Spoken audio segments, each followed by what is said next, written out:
Hello and welcome to Truth Be Known, stories about how modern data leaders seek truth in an uncertain world.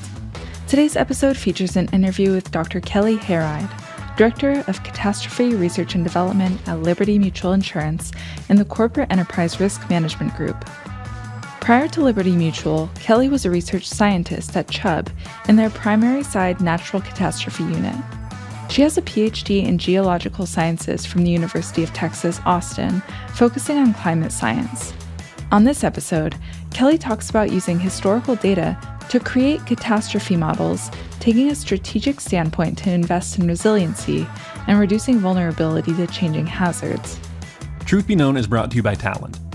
A leader in data integration and data integrity, Talend enables every company to find clarity amidst the chaos. Talend Data Fabric brings together in a single platform all the necessary capabilities that ensure enterprise data is complete, clean, compliant, and readily available to everyone who needs it throughout the organization. Learn more at talend.com. That's TALEND.com. And now, please enjoy this conversation between Dr. Kelly Hereid, Director of Catastrophe Research and Development in the Corporate Enterprise Risk Management Group at Liberty Mutual Insurance, and your host, Rob Norman. Welcome to Truth Be Known. I'm Rob, and today I'm joined by Kelly Hereid. Kelly, it is great to have you on the show. Thank you for joining us. Fantastic. Thanks so much for having me. Absolutely. So obviously now you are Director, Catastrophe Research and Development at Liberty Mutual Insurance, but in the not too distant past, you were Senior Research Scientist at Chubb, and you had an interesting journey that started out in academia. So I'd like to start by understanding a bit about how you ended up being Director of Catastrophe R&D. And when you first started out, was that always the plan? I think it's fair to say that there aren't that many people who go into insurance on purpose, and even fewer of them go into catastrophe risk and climate science on purpose. So I got here accidentally. Okay. That's what everybody wants to be when they grow up, firefighter, astronaut, insurance. But, it turns out it's actually it's a pretty exciting place to be. So I came here. Yes, absolutely. Really, I came here totally by accident. There was no game plan going into this from the start. But really what I found has worked out best for me in my career is basically just saying yes to whatever series of interesting tangents came up along the way. So I actually started out as a biologist. I was convinced since I was little that I was going to go study bugs or plants or birds. But then my freshman year of college, I got randomly dumped into a gravel quarry in an intro geology class. And then it's been rocks basically ever since. It turns out that actually the part of rocks that I enjoy the most is the big arm-wavy parts that tie rocks to the atmospheres and the oceans, and that's how I ended up being a climate scientist. Fascinating. I think that's such a great philosophy, because it's one thing having a predetermined plan to become a certain profession. And of course that exists and that's great. But just when you have those opportunities presented, saying yes always leads us down interesting paths, and it certainly has for you. So let's continue with catastrophe modeling and understanding more about what that is. Can you describe it and really the purpose it serves? Yeah, so a catastrophe model is like a big, giant database of everything that could go wrong in the world. So hurricanes, floods, fires, earthquakes. We haven't done meteors yet. I'm still holding out for meteors.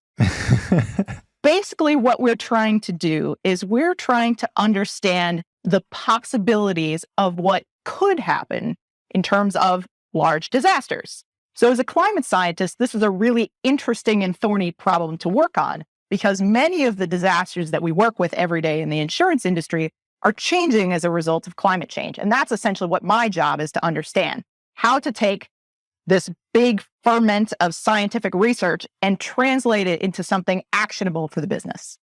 And I should imagine there is a ton of data that's required in order to model those catastrophes that are so vital for the insurance industry. What is the data that informs that model? Where does it come from? Tell me more about how that catastrophe modeling relies on so much data. So there are actually 4 main parts to a catastrophe model, and every one of them relies on basically massive amounts of data input. So the part that I work with most directly in my day-to-day job is that big database of everything that can go wrong in the world. So these are essentially tables of tens or hundreds of thousands of years of hypothetical events. They are derived from historical information. So, using historical weather observations, records of hundreds or thousands of years of earthquakes, just a variety of, any sort of historical disaster that we can learn something from. We try to ingest information about that. And then we essentially perturb those historical events to produce distributions that we can use to interpret things that maybe haven't happened yet. Then we throw those against another giant database of our entire book of business. So we might have millions of locations of policies that correspond to our customers. And each one of those policies has information about it. So, maybe this one is a single family home. It's 2 stories tall. It's made out of wood. So we have exposure databases that capture the characteristics of millions and millions of individual locations. Those 2 pieces are fed together into an engineering model. So again, there's a science component, but there's also a really important engineering component that says, based on our history of claims, based on engineering experiments, say if you had a hurricane with 100-mile-an-hour winds, what would be the proportion of damage that you would expect from that type of disaster at that type of location in the building that you are looking at for your policy? And then all of that gets fed into a financial model that captures terms like, deductibles and limits, the normal parts of insurance policies. So every one of those is sort of a big, juicy data problem, and they all have to flow together. So each one of them individually could be a complex model in itself, but they all have to feed together. And so you have to be comfortable working with large data sets, but also know where that data can be sort of cut down to make it into a useful piece of information to feed to the next model down the line. And how do you start to make that happen so that you're essentially relying on those specific data sets that you can use to model those outcomes? Yeah, so these tools are made by a couple of external companies. They're partners that we work with. Companies like AAR Worldwide and RMS are sort of the 2 dominant players in this area. And each one of these companies has teams of a huge amount of PhDs whose job is nothing but to go and produce these giant historically based disaster data sets. So each one of these models can take months or years to develop, but then my team takes them and says, okay, this is what we take as a starting point, but we need to interpret it in the context of our business, and we need to interpret it in light of changes that might happen in the future. So for example, some of these models very directly and explicitly incorporate climate risk today. So if we were to model the storm surge for a hurricane, that storm surge is modeled using current sea levels. So that is a way of actually explicitly incorporating climate change. But because those models are designed to operate 1 year at a time, they're meant to model a 1-year insurance policy. If we wanted to see how storm surge might change out in 2050, then we have to use forward-looking projections of sea level rise and add it to the component of the storm surge model that sits within a catastrophe model. So it's a complex mix of using the tools that are available, but then ingesting external data sources from government research, from academia. I mean, we're really data omnivores around here. I mean, I've gotten event response data sets that are individuals going and capturing from aerial imagery where homes have been lost in a wildfire, and they're building shapefiles by hand in a community on Twitter. I mean, we don't pick and choose. We're happy to take data in any format that we can get it. Is that almost the adage of the more data, the better? Yes, but we're always happy to take in more information, right? More information is usually going to be better than less. That being said, I operate heavily in the climate space right now. And for those who work in this area can vouch that there has just been an explosion of climate data analytics that has happened in the last couple of years. So there's a lot of venture capital money that has come into this space. There is a huge need in the financial sector to try and capture this type of risk, which means there's a lot of information that's available, but you also have to be able to sift through what's there and interpret it appropriately to make sure that you're not just ending up with perhaps nonsense. Just because the data is available does not necessarily mean that it's data that you can use. So this is where you have to bring your scientist hat to the table. If I have someone who's trying to say that they have a model that will tell me down to the cent what your hurricane losses will be in 2050, I would want to have some questions about that because I know that the scientific confidence in changes in hurricane frequency is comparatively low. We operate in a field that includes a lot of data, but also includes a lot of uncertainty. So we need to be really comfortable operating in a space of uncertain and developing science.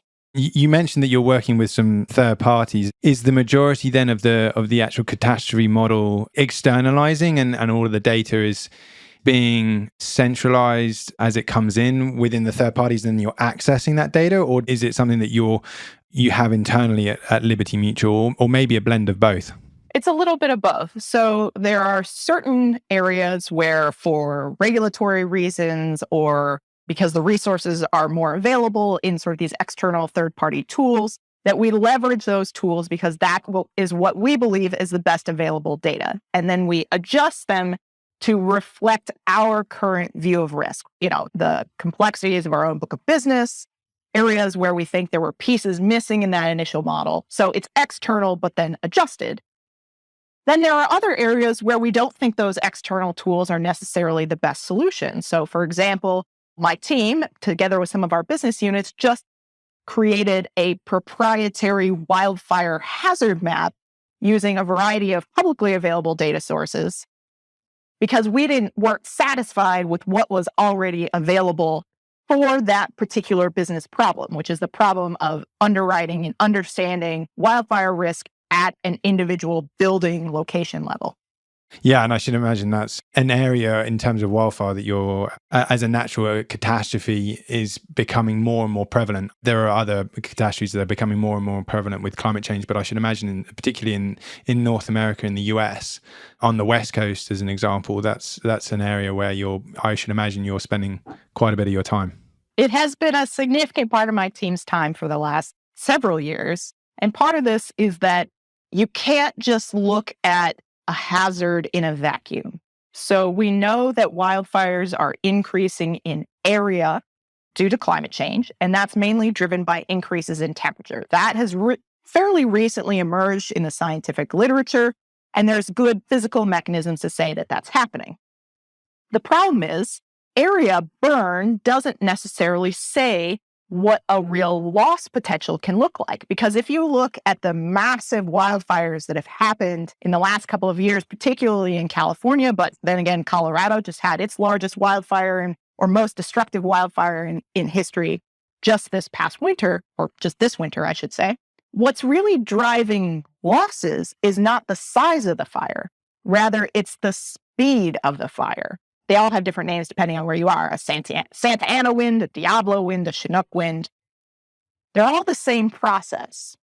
And you can essentially think of wildfire as a race between when a fire starts and starts to spread versus when firefighters and defensive resources can get in front of that fire to slow it down.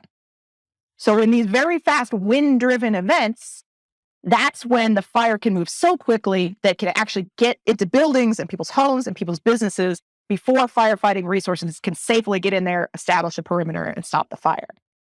So climate change complicates this a little bit because it means that your preconditions are worse, right? It's hotter, it's drier in the seasons leading up to this wildfire season.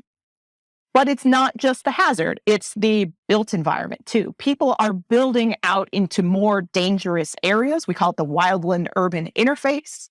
So you have more people, places, stuff at risk, and that's compounding this increase in hazard. So you're increasing your disaster potential in both directions. And it's a really complex problem, and it's a thorny one to solve from the insurance standpoint. Yeah, and it was interesting, something I just wanted to pick up on something you mentioned earlier, which is you were talking about modeling this down to the actual building. And that's really at the crux of it when you're talking about the degree to which there is encroachment on these more at-risk areas by development, which is impacting the risk levels. Yeah, absolutely. It's a thorny issue, and it's intersecting with really a complex housing market, particularly in places like California. As homes get more expensive in California, people have to move further and further out to be in areas that they can afford. And further out means further up into the mountains, out into more remote areas where wildfires have traditionally happened, but where there maybe weren't as many people there before. One of my favorite examples of this is the Chubb fire in Santa Rosa. At the time, the most expensive and destructive California wildfire in history, since surpassed, has almost exactly the same footprint as another fire called the Hanley Fire that happened in the 1960s. Literally exactly almost identical. The only difference is nobody knows about the fire in the 60s because at that time, there was no one living in the area. So it's a change in hazard, but some of these are areas that have always burned, but now there are people there who are at risk. And as there seems to be an acceleration of the frequency of those wildfires, of the destructive size of those wildfires, and you were mentioning earlier that the catastrophe modeling is based on those historical data sets and hypothetical for future predictive data sets. How are you, and in what way are you needing to adapt the models in sort of, real time is not necessarily the right word, but to keep pace with the ever accelerating frequency of these catastrophes and wildfires as an example of that? So we can go at this from kind of two different directions. One of them is that catastrophe models actually allow us to look at historical events in the context of where people live today. So you might run, say, a historical wildfire footprint, but run it with where people are actually living today. So you can be able to see those changes that are driven by exposure, by people moving to different areas. And that's something that a catastrophe model is really good at and is really designed to do. Then on my team, we also do things like stress tests, where we take the model as it stands and we can do what-if experiments, because each one of these events in the model has some characteristics of the event, how big it is, severity, spread, but it also has an assumed frequency. So we can say, what would happen if you doubled the frequency of this particular characteristic of event or tripled it? What kind of impact could that potentially have to sort of our overall book of business, our overall loss potential and damage potential from wildfires? So as a tool, we don't just use it sort of at face value. We can use it as a place to run and drive experiments that can allow us to explore future climates when we don't necessarily know what that percent change is going to be. I'm curious to understand more about, as you're making those scenarios, those different scenarios that you just described, and the process that your team uses to then inform decisions around policy. How do you go from the modeling and the scenarioing to the actual policy that is then publicly available through Liberty Mutual? I think this is a real area that I think is an underutilized or underappreciated part of being a scientist, a data scientist. You can do amazing research and come up with really interesting conclusions, but if you don't have any way to tie it to the needs of your audience, the needs of your end user, it may as well not have happened. So this role of a climate scientist as a data translator is one that we take really seriously at Liberty, and it's something that we're investing in right now. From my perspective, actually just been going through a hiring cycle right now, I find that it's actually much easier to find people who are, technically incredibly proficient. And I've talked to a lot of amazing scientists recently who are interested in getting into this area. But what I find is harder is finding people who can sit down and think about, okay, I have a result. How do I take the implications of that result and reach out to the business? How can I think about this from a strategic standpoint? Where should we be expanding new business? Where should we be investing in resilience, right? Because there are ways that you can change your risk profile aside from just jumping on and off of business. You don't want to just say, well, this risk has changed, that I'm just going to drop off or jump onto things. It's a more disruptive way of managing a portfolio.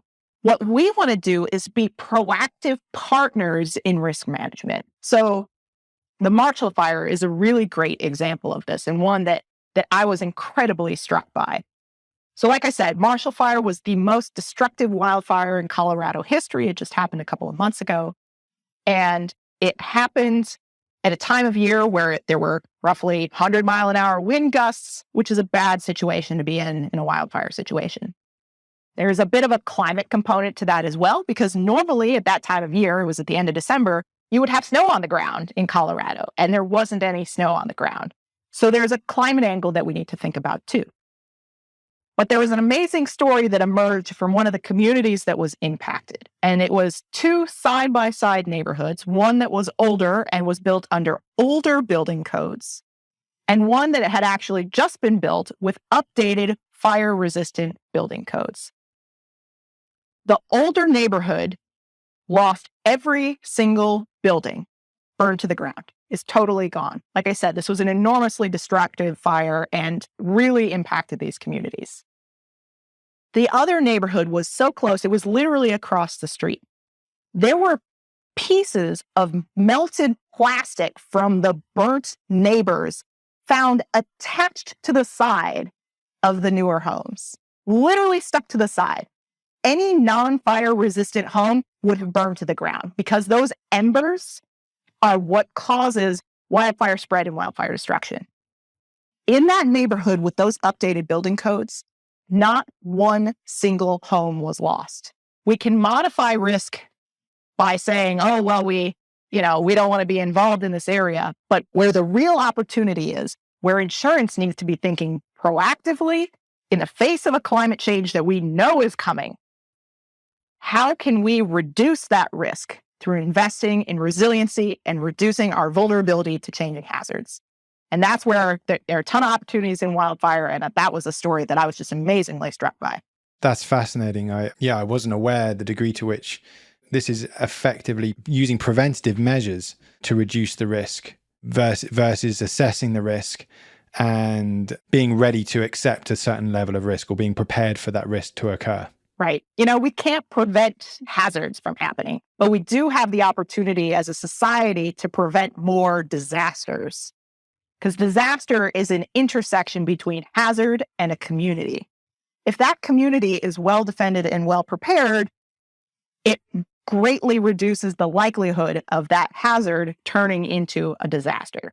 So that means investing in things like building codes. It means investing in critical infrastructure. Some of this stuff has to happen at the community level.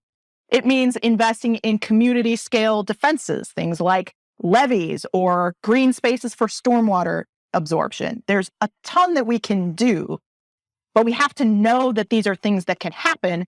And then as a CAT modeler, incorporating that information into models that get better and better and learn how to manage this changing risk over time. Yeah. And I'd love to just kind of paint the full picture in terms of what you talked about earlier is in the way in which you're partnering to take the outputs from the model and then make those recommendations.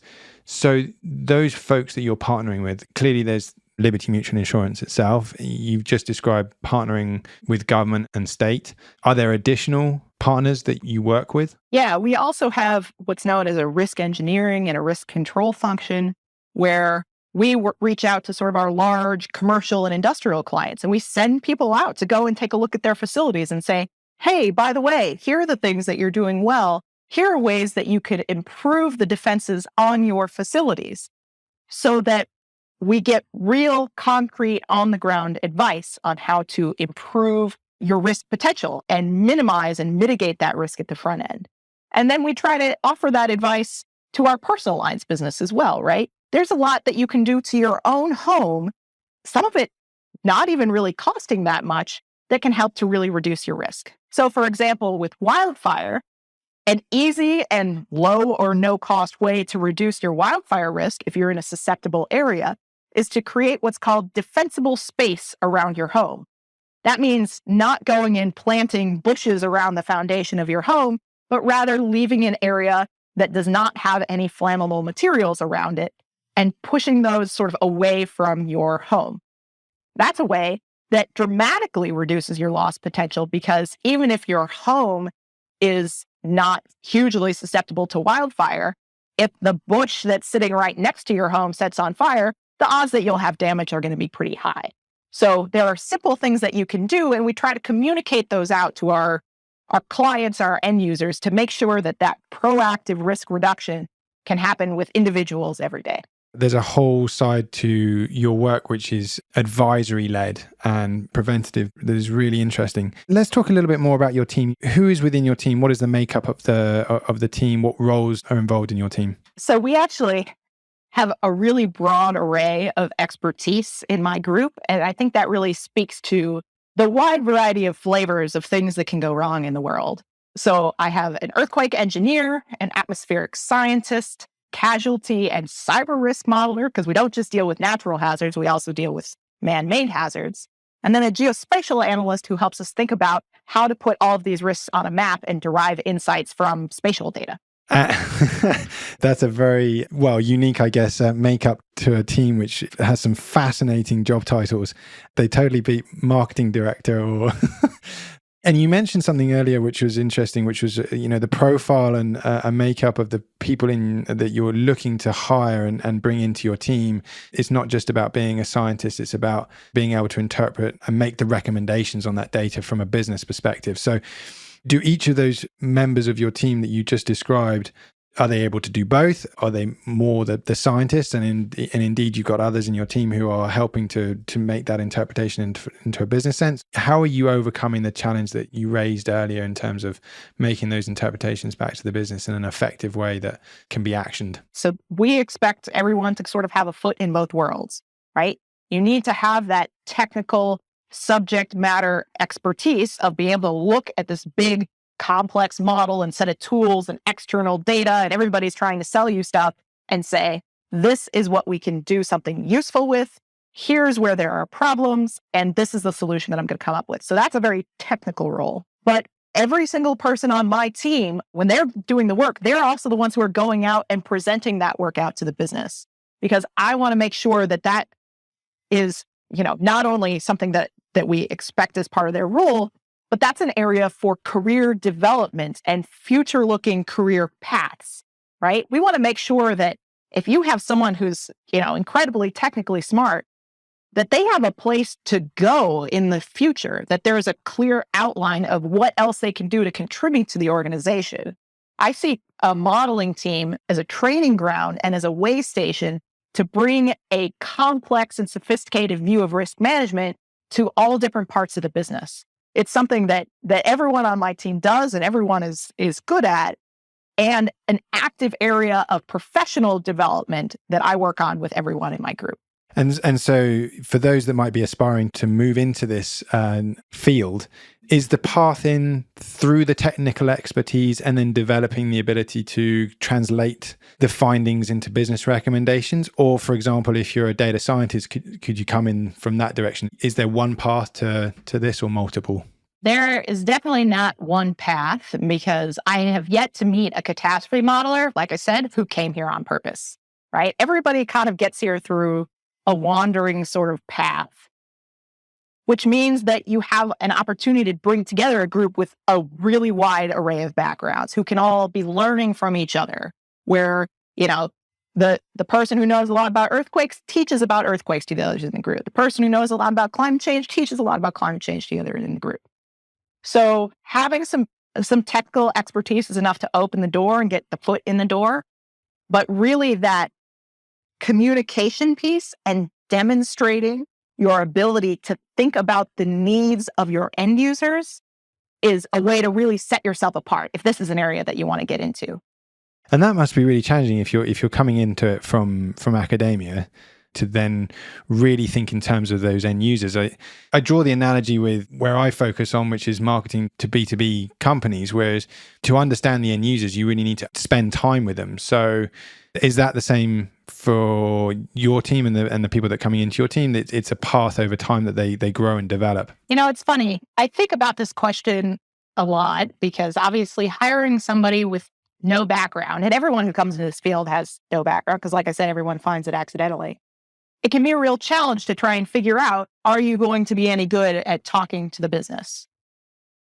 The people who I've found who are able to sort of describe well how they can do that are actually often people who come in with some kind of teaching experience.